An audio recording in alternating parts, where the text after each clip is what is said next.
yeah. Oh yeah.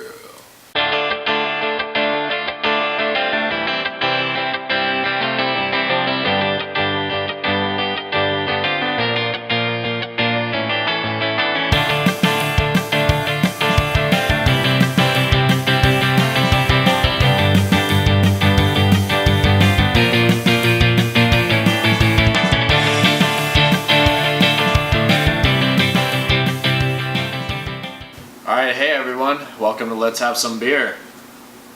I'm John. I'm Jeff, and this episode is very special. Today, John and I are at beer camp. Each year, Sierra Nevada has a special release variety pack that's called Beer Camp. Well, this one's called Across the World. This time around, Sierra Nevada brewed with 12 different breweries, 6 in the US and 6 across the globe. And so today we're actually going to try all 12. You ready, Jeff? Let's have some beer. Alright. Alright, so our first review is the Ginger Lager. And just this Ginger Lager is a collaborative effort with Surly Brewing Company. And it's a 6.2%, and it's made with ginger and cayenne, and it's actually made in fermented in oak. And so it's sounds like a very interesting beer, so let's give it a shot. Alright, man, cheers. Cheers. Definitely get that ginger right on the tongue. Yeah, as soon as I take in the aroma, I'm getting that ginger right on the nose for sure. And then as soon as you dig in, you get kind of that tingly sensation that you get from ginger. Yeah. You know, the ginger and the cayenne play well together, but I will tell you, I don't know how I feel about it mixed in this beer. It kind of feels like it doesn't belong. I would agree. This is definitely not a beer for my palate. Yeah. I'm not sure what was going on. Mixing a lager with cayenne and ginger. If you're a fan of ginger ales, you might actually like this. The cayenne, though, kind of changes the profile up a little bit. Definitely. And I mean, this is a actually alcoholic beverage, 6.2%. So I mean, it's not like quite a ginger ale, but it's very ginger ale-esque. Yeah, it definitely has a lot of ginger in it, but I don't know. Yeah. All right, on to the next one. So the next beer up is going to be a dry hopped Berliner style Weisse. It's brewed in collaboration with St. Arnold Brewing, and it's 4.2%. Now, the color itself is extremely light. I mean, it's almost transparent. It kind of looks very lager-esque, if you will. I'm stoked to try it. Let's get into it. Cheers. Cheers, man. Tart. It is tart, but you know, one of the things that I'm learning about Berliner Weisses is they're not like overly tart like a sour would be. I don't feel like it wrecks my palate. This is more of a refreshing style beer, you know? It's clean, it's crisp. That tartness kind of just adds that little extra zing to it, you know? Yeah, it doesn't really linger with you very long. Like most of the sours that I have, it lingers with me afterwards. This is just right on that first taste, and then it starts to dissipate after a while. So you definitely smell like the tartness in it, kind of almost like a wine in a little bit. Yeah, a little bit of a, I mean, that's kind of the style, definitely. I'm getting a lot of citrus too with that tart. Yeah. Like a lemon peel, Yeah. maybe orange peel in there as well. This is actually a good beer. I mean, I would probably drink this one on a hot summer day. I could see myself having a few of these and feeling pretty refreshed. Yeah, me too. So very enjoyable. All right, let's see what's next. All right, everyone. The next one on the menu here is a Dunkel Bison by Brewing. It's a 5.7 APV. All right, you can see here that it's quite malty. So it's a Belgian wheat beer, but a little more malts on it. It's kind of a twist on it. So let's check this thing out. I'm pretty excited. Cheers. Cheers. That's delicious. Yeah. That is malty and sweet. I'm actually quite surprised on the body on this. From what I've heard from other people, they weren't that impressed by it. And I feel like the body's spot on. You're getting those dark roasted malts. And, you know, for those of you who have never had a Dunkel Bison or have never heard of it before, think like a Hefeweizen, but with darker grains. This is a Bavarian style Hef, basically, but darker. So what do you think of it? I find it very satisfying. The maltiness of it is delicious, which I love malty beers. So, but the sweetness, there's this sweetness to it. I'm not really sure what. It's the sweetness of the malts. Yeah. I mean, it could have been literally the beer not truly fermenting out, or could be the yeast strain that they use. I'm still doing a little bit of research on what you would use on a beer like this. This beer is definitely drinkable. Yeah. The body actually, as I said earlier, is quite heavy. So this probably wouldn't be something you'd want to drink a lot of, even though it's got a pretty low ABV. But definitely a refreshing sipping beer. It would be great to have one of these in a big fat mug at Oktoberfest, you know what I mean? That'd be awesome. That's pretty much what it's made for, right? Yeah. Alright, well, if we're gonna get this train moving, we better move on to the next stop. Okay guys, so the next beer up is an Atlantic style vintage ale. This is brewed in collaboration with Fuller's Brewing, and it's 8.5%. I think this is a part of the video where John and I start feeling the buzz. But I'm pretty excited. Let's get down, man. Cheers. Let's do it. Cheers.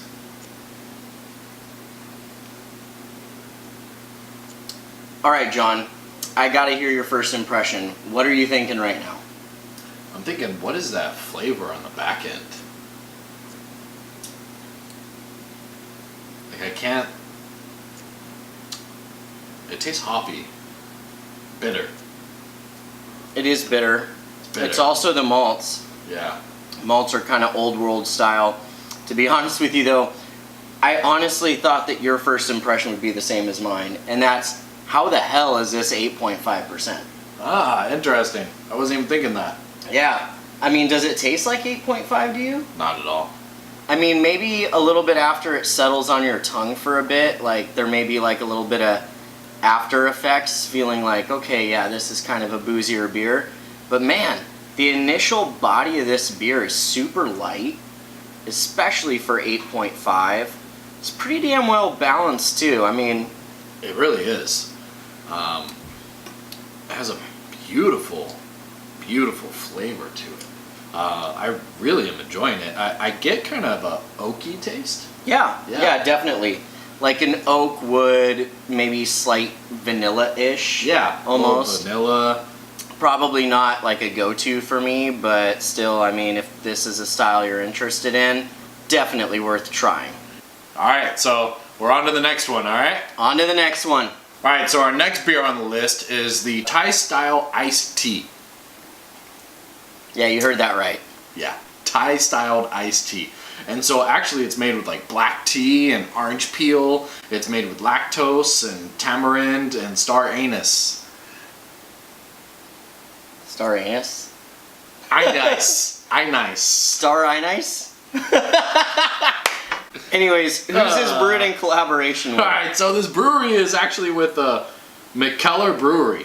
So we're looking at 7.2%. Let's dive in. Alright, man. Cheers. Cheers it up. Oh, shit. Oh.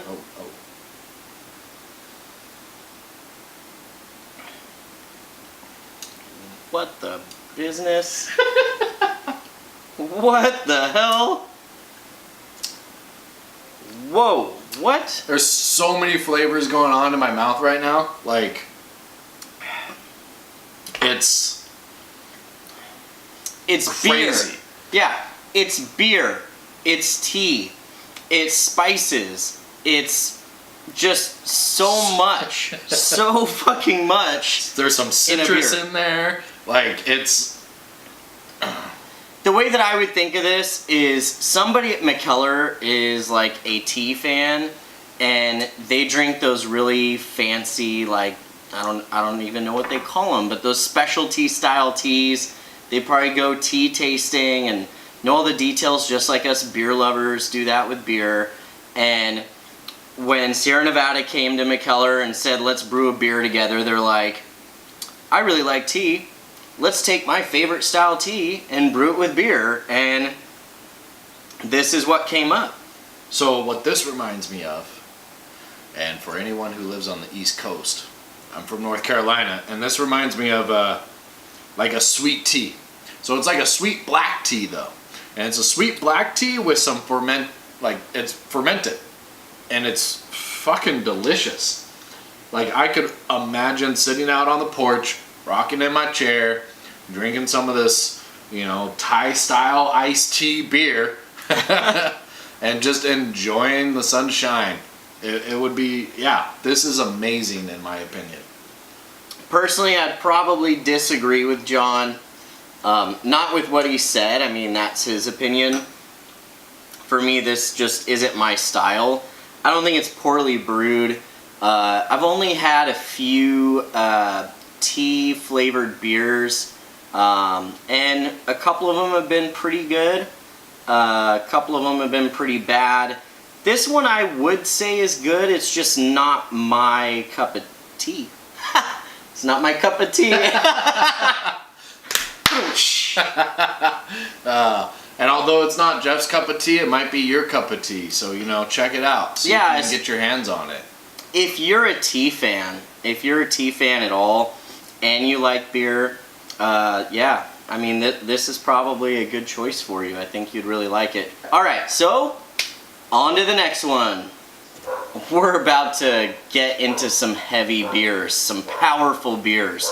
And the first one up, it's going to be a hoppy Belgian style golden ale brewed with lemon peel. It's 8%, and it was brewed in collaboration with Duvel Morgat. I've never heard of that brewery. I'm definitely guessing that they're outside of the US. I've heard of, oh wait, no, Duvel. Duvel, we've had them before. When? At Worst House. If you ever make your way to Santa Ana, go to Worst House, see my boy Tanner. They sell Duvel there. Duvel Morgat. The Morgat part I wasn't familiar with, but yeah. Kind of rolls off the tongue. Just a little bit. All right, let's see how this tastes, man. Cheers.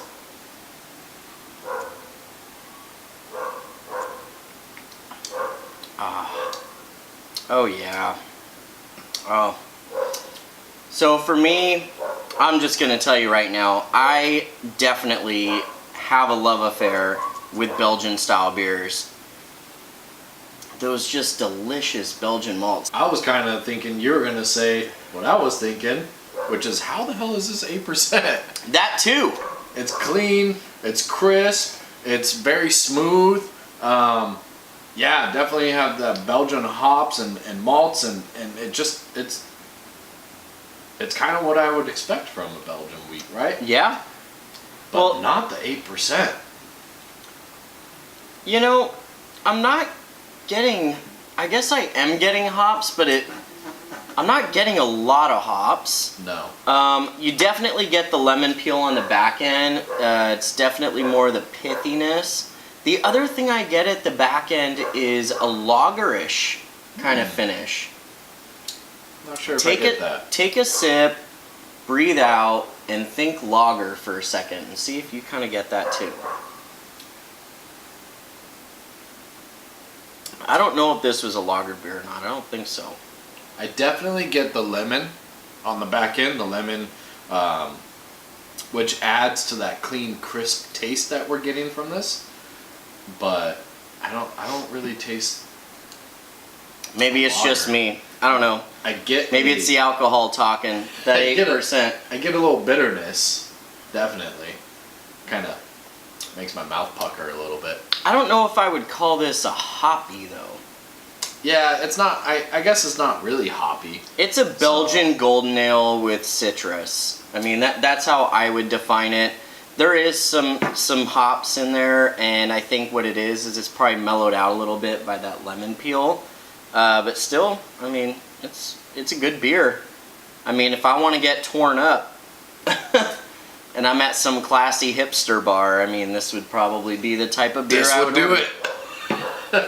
Yeah. All right. So On to the next one. On to the next one. All right, guys, so quick update.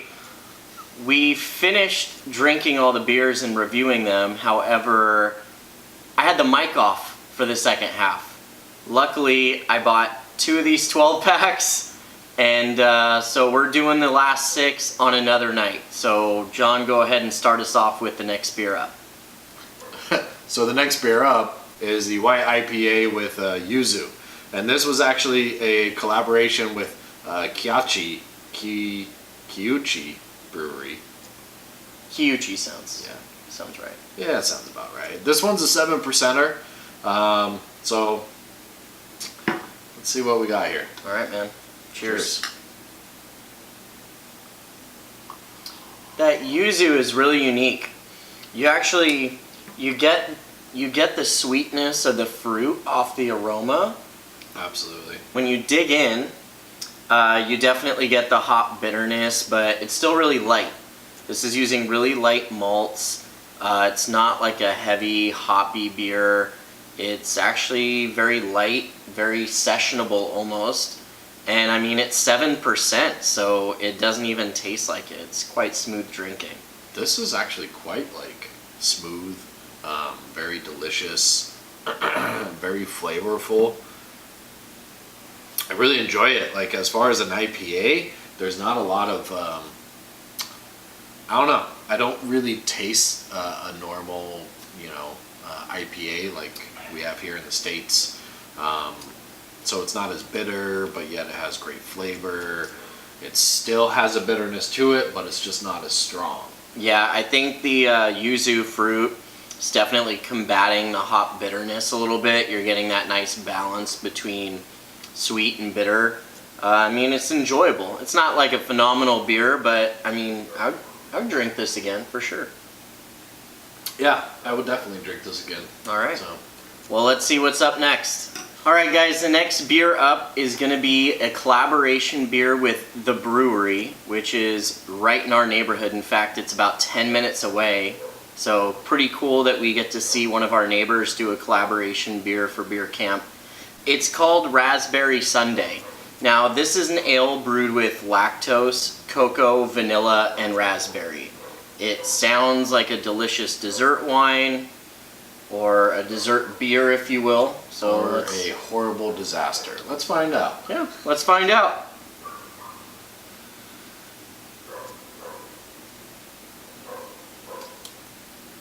So on the nose, you're not getting a lot of aroma. I get a little bit of the lactose, the faintest hint of fruity sweetness. The body, why don't you talk about the body, John? I get a lot of chocolate, cocoa, on that first swig. I was kind of expecting raspberry. I mean, it's a raspberry sundae. Yeah, I get a lot more cocoa and vanilla than anything else. Not a lot of raspberry. There's raspberry in here, but when I'm thinking cocoa and raspberry, I'm comparing it to other beers that are similar. And one beer that I've tried recently that used chocolate and raspberry together in its style is Jam the Radar from Bottle Logic Brewing. And that beer just, oh my god, it was phenomenal. It tasted like a dark chocolate raspberry truffle.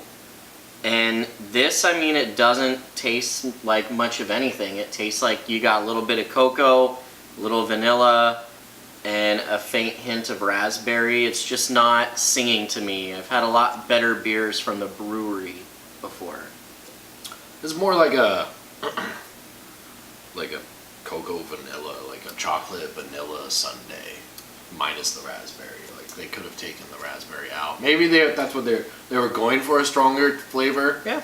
And that's just not what came out. Yeah. Right? I mean, 8%. I mean, this is an 8% beer. I can kind of feel it a little bit. The lactose definitely creates a smoother mouthfeel. So in that aspect, it definitely has like that sundae-esque kind of feel to it. But overall, I would say that this isn't really something that I would write home to at all. Yeah. Not really a knock it out of the park. Yeah. Yeah. And I mean, it's not like the type of beer Where like if you're a beer lover and you're like, yeah, I want a good beer, like this just, I don't know, it seems very experimental, and I just don't think that they really hit the mark on it. Very experimental. Yeah. Although it's really cool because it shows what collaborative effort can actually create, and it's thinking outside of the box rather than just a normal, hey, let's give you an amber ale. Like it's actually like something outside of the box, which is pretty cool. Yeah. All right, well, I'm ready to try another beer. Let's get to it. All right. All right, so the next one we're going to try here from Beer Camp is a dry hopped barley wine style ale from Avery Brewing. And so this one is actually pretty high on the APV. It's a 9.4. Jeff's already getting a little sniff of it. What do we got? It's potent. It's definitely potent. You're getting some barley, definitely some barley on the nose. You're getting the hoppy bitterness. You're getting almost like a sweetness, which is probably that wine-esque aroma, and then it definitely smells boozy. I mean, you know that this is going to be a doozy of a beer. It smells boozy. Cheers, man. Cheers.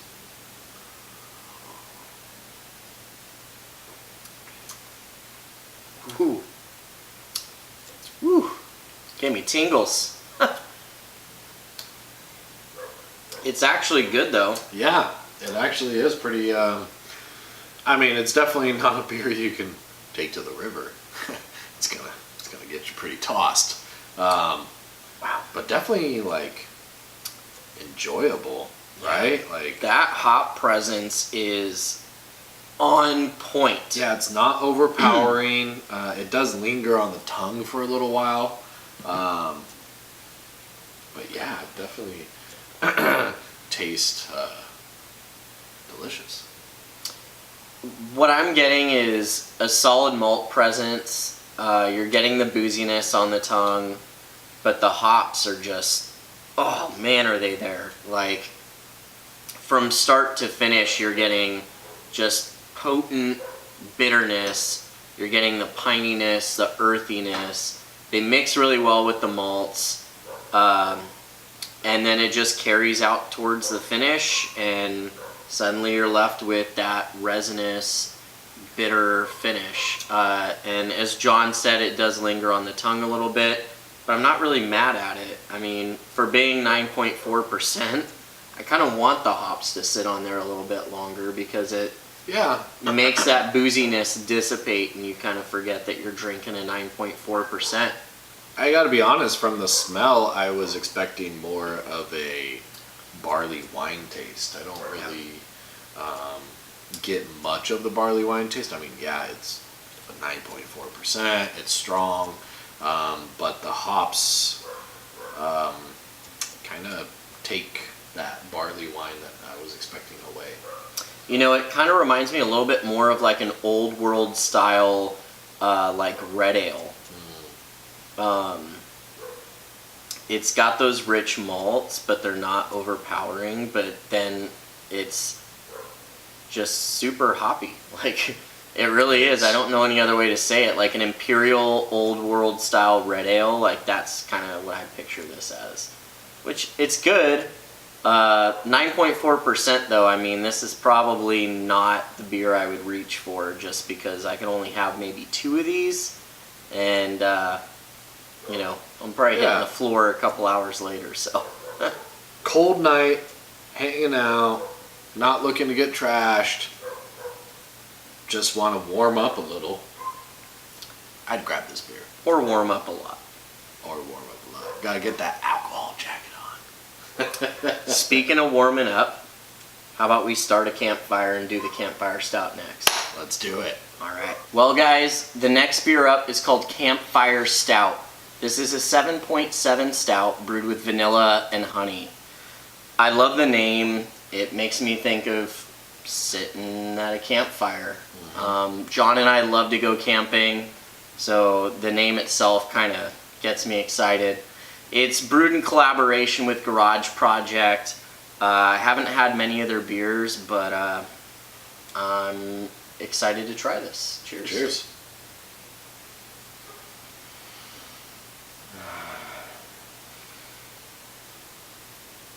honey, vanilla bean, chocolate.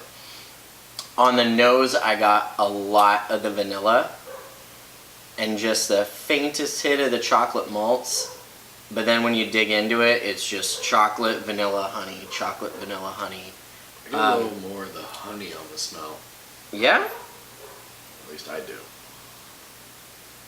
Everybody's different. Everybody's different, yeah. I love this. I think this has a slight reminiscence of a s'more in a way.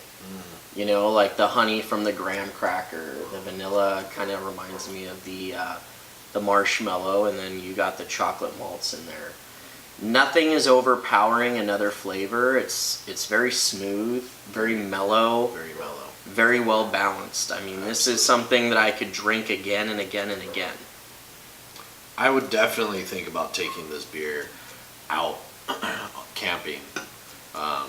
Going out camping, sitting by the campfire, telling stories, hanging out, drinking this beer. It's delicious. And it does bring back a lot of memories of actually doing just that, sitting by the campfire and enjoying the smell of the campfire and the company and, you know, just the warmth of the campfire too. And like Jeff said, like it does have a reminiscent like taste of a s'more. I don't get the chocolate notes as much or the cocoa notes as much, but definitely get the vanilla and the honey a lot. Well, I don't think that it's like cocoa nibs. You're not going to get like the sweeter chocolate. You're going to get the dark roasted chocolate malts out of that. That's at least what I'm getting out of it. So I do like that you brought up the fact of like, you know, the campfire and the s'mores and stuff, because it reminded me one way that maybe they could step this up if they ever tried to recreate this beer again, or if any home brewers watching this wanted to recreate this kind of beer, adding a smoke element to it. Like just making a little bit of smokiness in the body of this beer would turn it into literally a s'more. yeah, actually, that would be nice. So that would be Like a nice chocolate, vanilla, honey, smoked porter. Yep. That would be awesome. But still, all in all, I mean, a good beer. I would drink the shit out of this if I went camping with it. Yep. It makes me want to go camping actually. So Definitely. all right. All right, next up. Let's do it. All right, so next one on the agenda here is a collaboration with Treehouse Brewing. It is East meets West. It's a 7% ABV. Let's check it out. And so it's actually East meets West IPA. Sorry, left that last part off.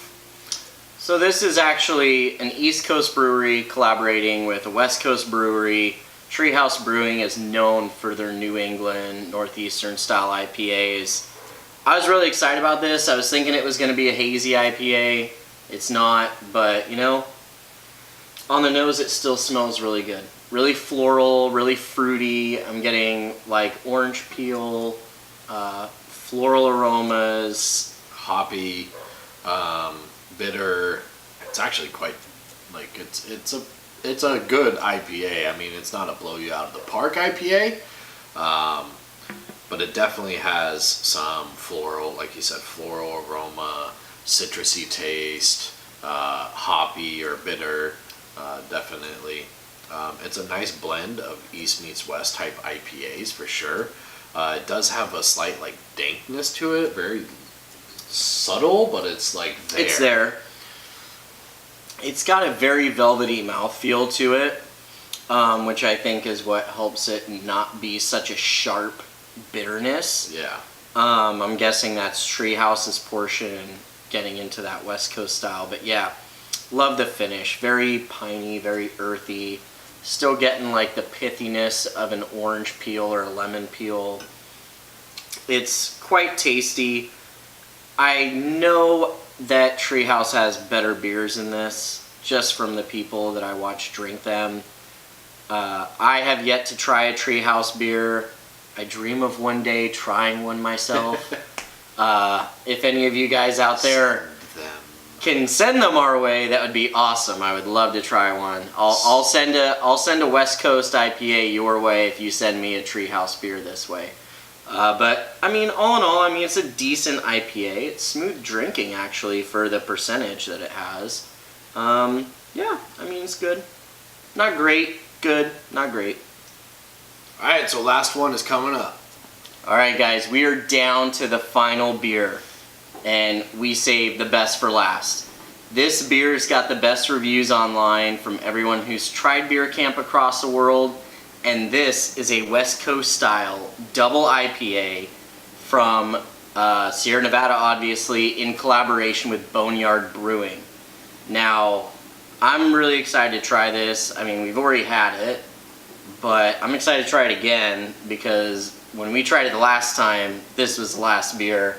We were pretty hammied. So this time around, I feel like, you know, I got a fresher palate. I'm a little less trash. So, John, you ready to dig in? Ready to dig in. 7.7%, by the way, right? 8.3%.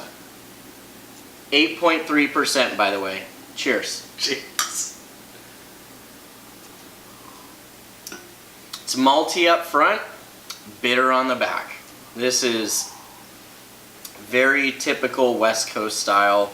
Man, you were getting some pininess on the finish. Lots of pininess. You're getting a little bit of the citrus throughout the body.